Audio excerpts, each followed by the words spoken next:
Здравейте, деца!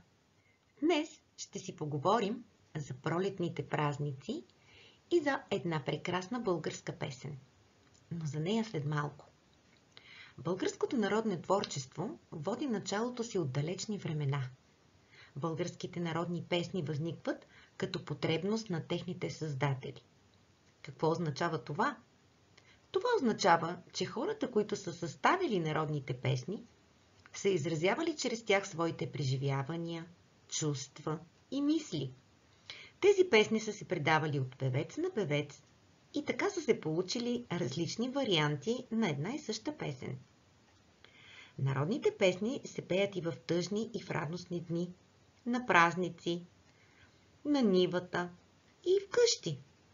Затова се казва, че българските народни песни присъстват и в делника, и празника на българина.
Както казах преди малко, различните песни можете да ги чуете в различни варианти.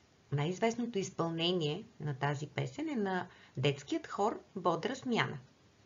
А сега вижте текста на песента, слушайте го и си помислете за кой празник се говори в нея. Лаленце се люлее на зелено ливаде. Не е било лаленце, най-ми било детенце.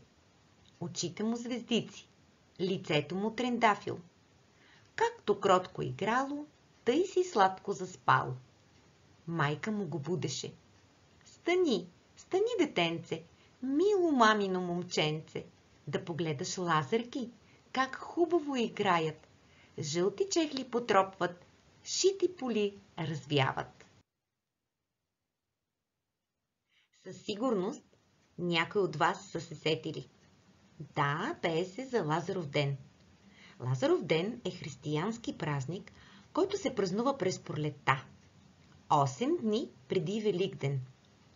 Той се пада на различни дати, но винаги е в събота. По традиция, вратите на къщите се украсяват с върбови клонки, защото на следващия ден е Връбница или Цветница. На Лазаров ден се изпълнява обичаят лазаруване. Девойките, наречени лазарки, берат цветя, за да си направят венчета.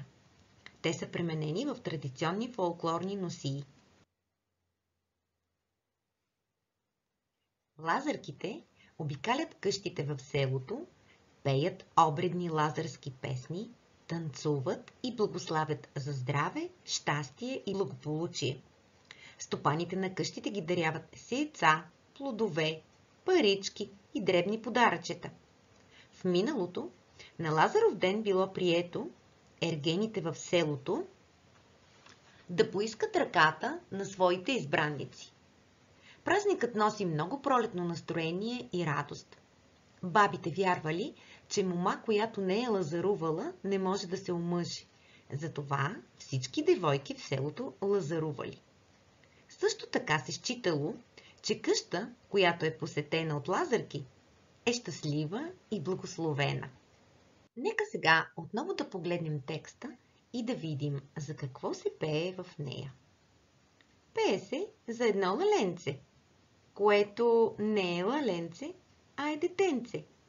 Детенцето е сравнено с лалетата, с лалето. Защо ли?